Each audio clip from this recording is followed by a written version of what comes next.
Hi, this is Joe Root. Hi, this is Ravi Bopara. And you're listening to the Dubai Capitals podcast. I've got some questions for you. And my first one is, from the mainstay of England's test team to being part of franchise T20 cricket for the first time in your career, what was the motivation behind the move? I know exactly what you're thinking. Now, the thing for me is, you look at this year, we've got World Cup at the end of it, 50 over World Cup. There's not a huge amount of 50 over cricket for the guys leading into it. I thought actually, with the experience I've already got within the 50 over format, playing some T20 cricket would be the best opportunity for me to prepare for it. Also, I've not played for such a long time, 4 years or so, without really having a good amount of T20 cricket. So actually getting some out of the format, I want to play as much as I can, and to get the opportunity to do it, I've been very, very grateful for, and I've really enjoyed the start of this period. And I suppose getting that block of T20 cricket is helpful, because Massively helpful. Coming in and out, I guess, for Yorkshire would be, you play the odd game here or 2 or 3 games there, then you got to go. But here you get a proper block of T20 cricket where you can do your training and everything. Yeah, so I understand. Yeah, makes it so much easier when you just concentrate and focus on that format. Well, you're a bit of an old stager, right? You've been playing cricket around the globe and become a bit of a freelance cricketer. How different has your journey been from the time you were a constant in the England team? It's been very, very different. I didn't see my career going this way. When I was playing for England, it was all... I suppose T20 cricket was making its way. It was carving out its own route. But I didn't think T20 cricket would get to this stage where there's franchise leagues pretty much in every single country. Everyone has their own league now. And at that time, it was sort of IPL. What was the other one? CPL was around, and then you had obviously the English T20 league. But now, Big Bash as well, I guess. Yeah, Big Bash. Yeah, Big Bash has been around for a long time as well. But it's very different. The way I do things now. I only play T20 cricket now. My practice and everything is just completely different from the way I saw my career going. But it's been fun. It's been an amazing journey. And it was nice just to go down a different road that I didn't see coming. So that's been nice. You love Red Bull cricket though, so I do love Red Bull cricket. I do, but the move to Sussex was a tough one, because my little one's going to school in London, and for me to spend any time, I needed to see him and spend time with him, and it would have been difficult with all the travelling in the winters and the 4-day cricket, I guess, in Sussex. But it was the right decision, I think. So you never know. There's always time to go back. There's always time to go back to it. Another question for you. You're known to bring calmness to the batting unit. What is the reason behind you being so calm, even under pressure situations? I think you just got to trust yourself out there. I think more than anything it comes a little bit with experience, and it doesn't always... I think a lot of the time you're not underneath, you're not as calm as you try and perceive yourself to be. But ultimately, knowing that the longer that you stay out there, the more in tune with the conditions, the situation, the opposition you become, and the easier it gets, I think. And you've got to use the people around you. You've got to use the guy at the other end, your teammates, and back yourself under pressure. I think that's the most important thing. You put a lot of work in practice. You do all the hard yards behind the scenes for moments like that, and they're the ones that should be fun and the ones that should be enjoyed. So not to sort of ruin it by panicking or letting it become too much for you. Sorry, cricketers often say to excel at the top level, you need mental strength more than necessarily being technically sound. What's your take on that? I guess it's a question for both of us. I mean, I don't know if we'll both have different opinions on that. To an extent, yes, I do agree that mental strength is so important, and that mental strength is different how people view mental strength. But dealing with failures, believing in your game is a mental strength. Like really having trust in your game. But I do believe in being technically sound as well. Those things are important. I think if you want to really excel and you want to be, top of your field, like you have been for so many years, you need both. I feel you can't just. I don't think you're going to get away with just one. You do need to be technically sound. Little things. There's common denominators between the best players in the world. Technically. How do your feet move? Do you get back into the ball, bat path, and all those sort of things? There are common things that the best players in the world play late, that they do. So I believe in both, actually. Fair. You? I tend to agree, to be honest. I think that your technique will get you to a certain point now, and then you need something more than that. And you look at someone like, I know it's a different format to this, but Alistair Cook. Yeah, his technique was reasonable. He came to my mind straight away. Yeah, it's someone that's had the ability to bat long periods of time. Yeah. But it wasn't his technique that kept him there. And it wasn't the reason why he was so successful. He had like an edge on everyone else, which is his mentality. 100%. And I think that separates, I guess, a good county professional with an international player is that extra bit, knowing how to deal with different circumstances on and off the field, different situations, dips in form, media attention, things like that don't necessarily always spring to mind when you talk about batting or bowling, but can have a significant impact on you if you don't know how to manage it or find ways of still being able to get your best out yourself when those things are sort of coming into your game. He was also left-handed as well. Yeah. Easy game. Easy game. Rav, how do you find the challenge of adapting to different franchise teams and their standards, and what's your key takeaways from playing around the globe? I think the challenge of adapting to different franchise teams is you kind of know everyone, but then you're not close to everyone because there's new players always coming in and out. You're not playing with the same people all the time, so you're moving to a new team, and then once you're done with that team, you're gone. You leave the WhatsApp group. And then suddenly you're going to go and play somewhere else a month later with completely new people, new coaching team, new owners. So you almost start again. So you need to make your... I think the challenging thing is making your way in that team straight away. Because franchise cricket, you have a small window generally at the start of the... If you're in the playing 11, you've got a small window to get it right.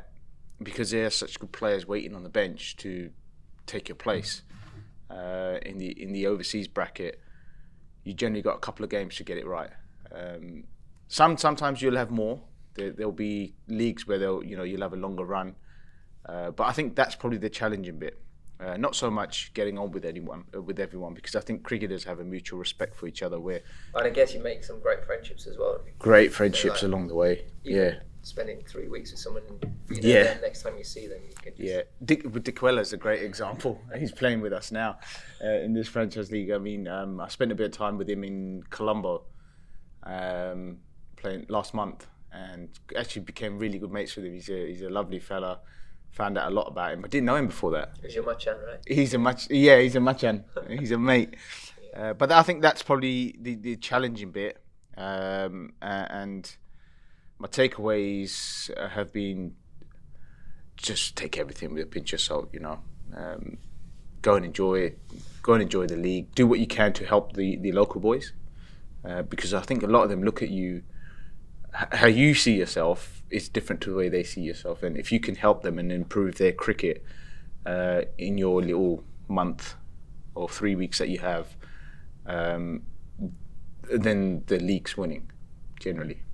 It's a very good point, actually. Yeah. You discussed about the reasons behind playing International League T20. Are those short-term goals? Are they more than a decade into international cricket? What are the things that you are still trying to achieve and improve on? I think for me, I want to play as much cricket as I can. I don't know how long I'm going to get the opportunity to play for. Yeah.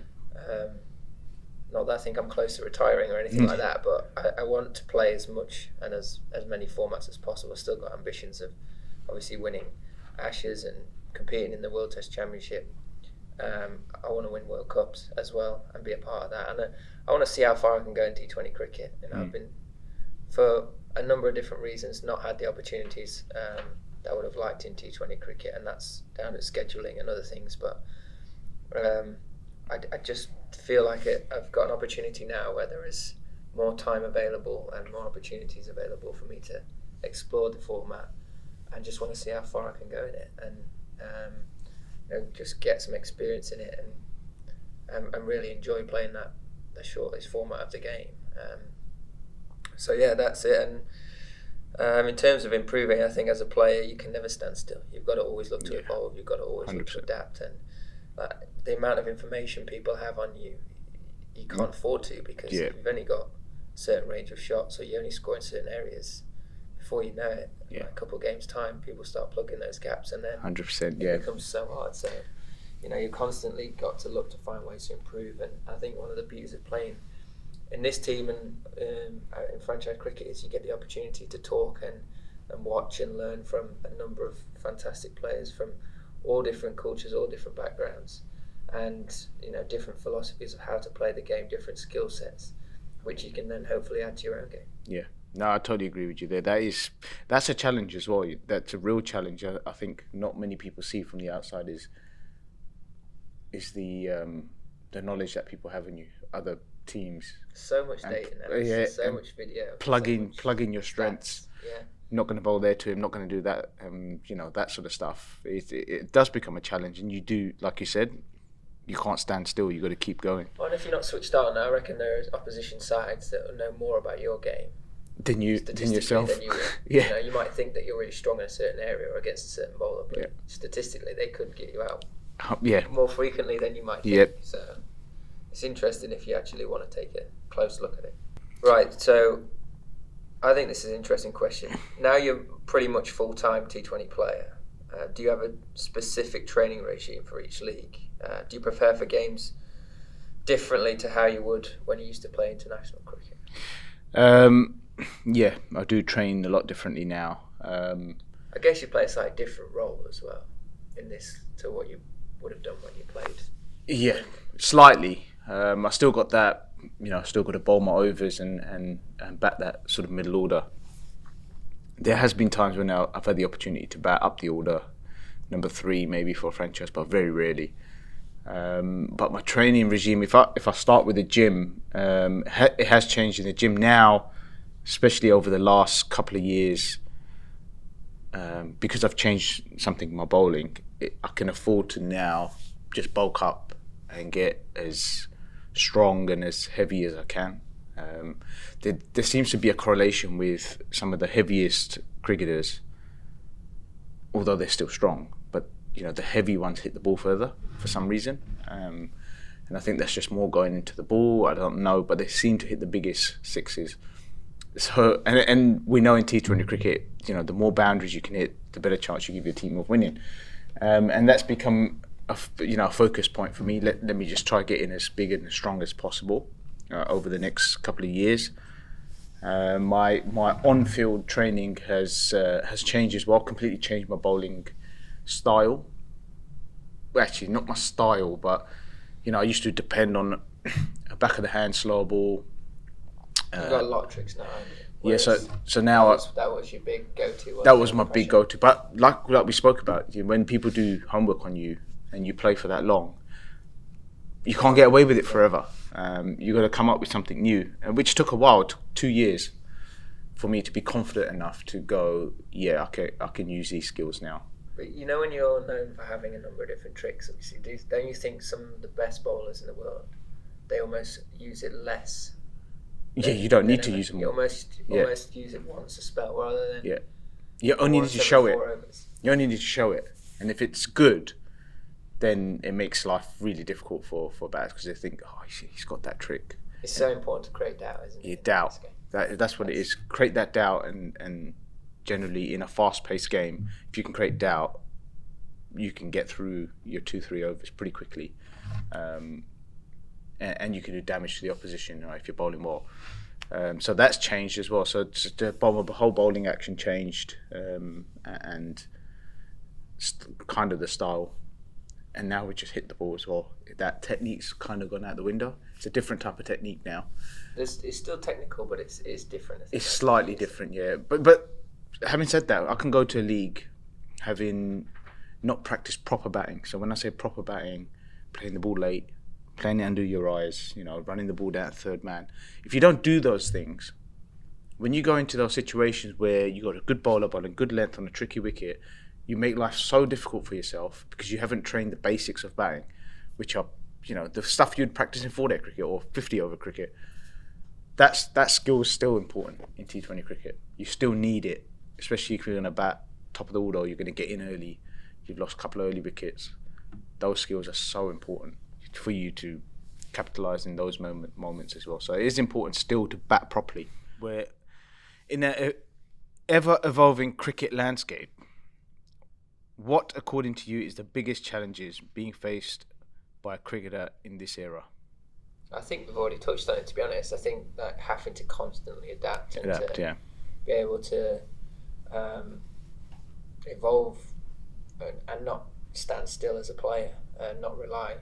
You've seen so many good players come into teams, have amazing tournaments, and then the next year they come up because you've got to find something else. You've got to have something else up your sleeve. As a bowler, if you relied heavily on one slower ball, the following year guys have worked out. You need something else. You need a new trick almost. And you need like a repertoire to go between, and then it's how you manage those. And then similarly as a batter, if you rely on one or two shots and you get found out, you've got to look to keep finding different ways of improving. And I think the other thing is, if you play multi-formats, is then having a way of managing switching and understanding something, and having something around your practice which is always constant, so that you never feel like you need 2 weeks to get back into one of the other. So I think they're probably the biggest things that would stand out for me. Right, Ravi, for someone who's played under multiple coaches across your career, what has been the one piece of advice from a coach that has really stuck with you, even today? That's a tough question. It's got to be Gucci, isn't it? Yeah, do you know what? You immediately think about franchise cricket and all the coaches, but I think Graham probably has given me the best advice ever. His little nuggets of advice has always been the best. He was an absolute legend. But the best piece of advice he actually ever gave me was when I was probably 16. We were sitting like this, and he said, well, what do you want to do with your career? And I was like, I want to play for England. I was a 16-year-old, a little bit cocky. I want to play for England, blah, blah, blah. And he said, okay, well, don't ever stop bowling. And I said, I don't bowl. And he said, well, you're gonna bowl. So always practice your bowling. It was the best piece of advice he ever gave me. That helped my career go that way pretty quickly, that I could add value with the ball. Do you not think as well, when you bowl, it takes pressure off your batting? Massively. So say if you have like a couple of low scores, but you know you still can contribute to the team. Like it almost feel like you're always that little bit closer to turning the corner. And massively takes the pressure off, and it makes you feel so much more confident having the bat in your hand, that you know that you've still got the bowling side to impact the game. Or if you have a really good day with the really good day with the ball, when you walk out to bat, you feel $1 million. You think, this is my day, or I can do well. And I don't know what that is. Maybe it's you take the fear of failure away straight away. Nobody wants to fail. We all have that slight inside us where we want to do well. Nobody wants to get a low score. Nobody wants to go through a bad patch. So that failure thing, and just forgetting about the failure thing, is such a hard thing to do. But if you've got another string to your bow, it does help ease that pain of failure. We all feel the pain of failure, but it does make it a lot easier. That was the best piece of advice he ever gave me. It is a great piece of advice. Play straight. Play straight. Be great. Yeah. He's a great man. Great man. We now. I think we've got I think this might be a question for both of us. To any young kid listening to this, what piece of advice would you give them or want to give them? It sounds ridiculously simple, but if it's not fun, then there's no point. Like, you have to make it fun, whether it's training, whether it's anything around the games. You've got to have that enjoyment factor, because that's what the game's there for. That's what we all start playing for. And if it ever doesn't become that, then I think you need to relook at how you're playing the game. Yeah.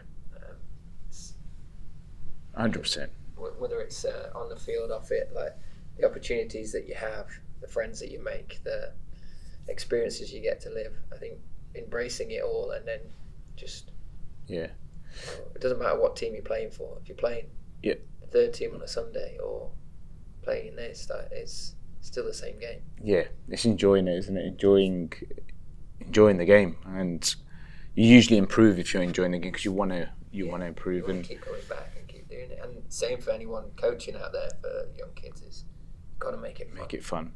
That's the most important thing. Yeah, otherwise you put kids off. Yeah, you put kids off.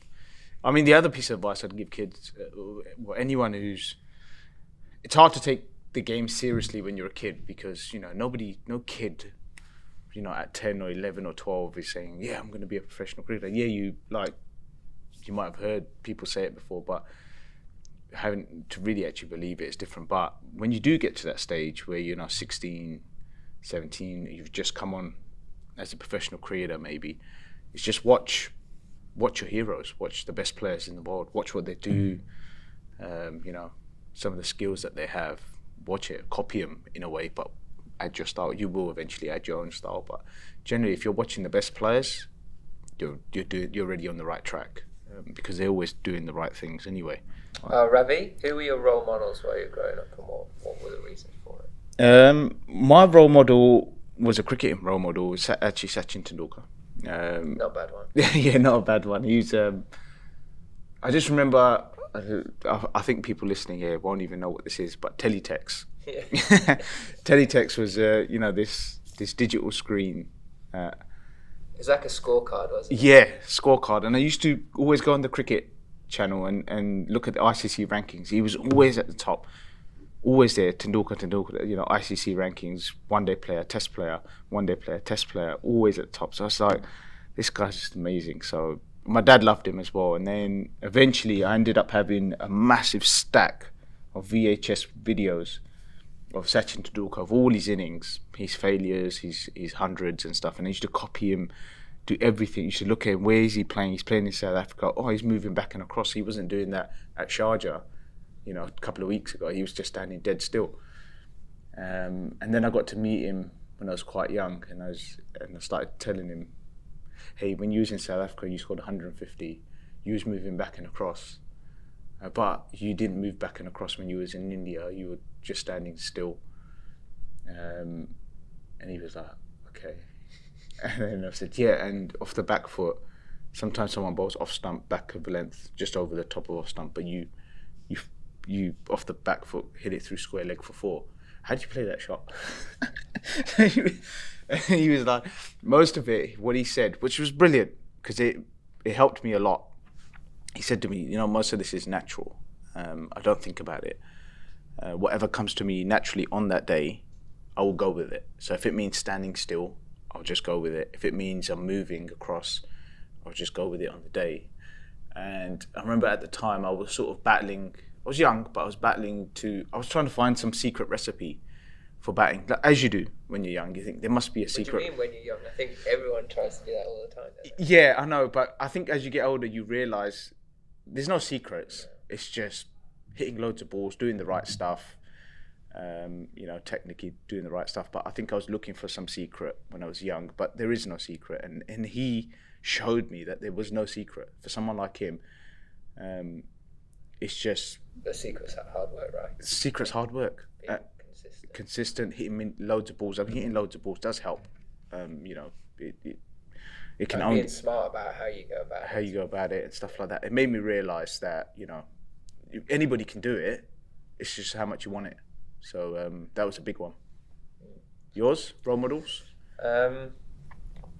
Well, from a lad from Sheffield, coming from the same club as Michael Vaughan, Yeah. Seeing him go on and play for Yorkshire, then for England. Yeah. He was someone that I always looked up to as a kid, and it was obviously when he was playing well, was one of the very easy on the eye kind of beautiful nice cover player, drive, picked up back of a length. Yeah. And then when you saw him come from the same club and go on and do all those things, it made it a little bit more relatable for me to, believable. This is actual, it's just doable. This is something that could actually happen. Yeah. It's almost pushed my dreams to reality, if you like, and helped me spur me on. But most of the time, me and my brother we'd play like test matches in the garden, on the driveway, on the street, and we'd just be whoever was scoring the most runs in the last game.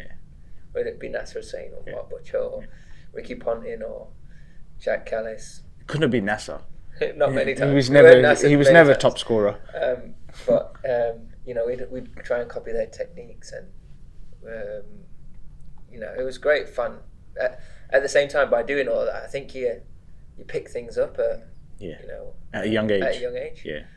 By trying to copy different players and their different styles, and then over time you can like mold it all into whatever it is that works for you. But that was like the fun bit of it, was whoever it was, that's who would try and be. Shane Warne or Glenn It's McGrath. brilliant. Angus Fraser. Yeah, Angus Fraser. Funny action. I wonder if kids even play on the streets anymore. I don't see it anymore. Definitely. It's the best place to play. It is the best place to learn. One more question? Yeah. Spare time. What do we do in our spare time? Or what are other hobbies? What do we do? We generally beat people on the golf course. Golf course, yeah. To be honest, we spend a lot of time on the golf course. That's come probably later in my career, playing golf. Before that, actually, I can't even remember what I was doing in my spare time. I used to just waste a lot of time. But now I found a love for golf. It's been life-changing. It's been brilliant. That day you spend, it's a whole day. You go there in the morning, you do your little practice, and then you go and play around. It's brilliant, and it's given me something else to focus on, something I want to improve over time. And it's fun as well. It's fun beating people. But it's important to have a distraction, isn't it? Have something else to take you in mind.